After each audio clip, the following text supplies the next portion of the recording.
Maandiko yanasema hivi, mwanangu uwe na hekima, usimpende mke wa mwenyewe, nguvu zako zisije zikaisha bure na ukalea watoto wa wengine. That's what the Bible says. Unywe maji kutoka kwenye kisima chako wewe mwenyewe.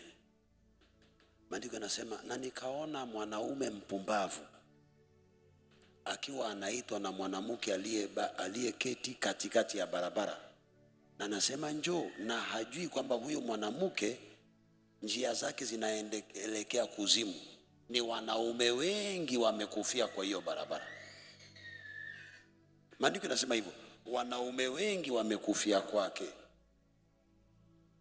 Na nikamuona kijana mpumbavu, na mwanamke anasema nimetandika kitanda changu vizuri. That's what the Bible says.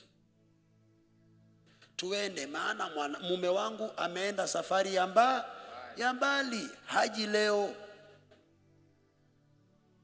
Na ukamuona ni mzuri, anasema lakini nguvu zako utabaki ngozi na mfupa, nyama ya mwili wako itaishia kwenye kitanda.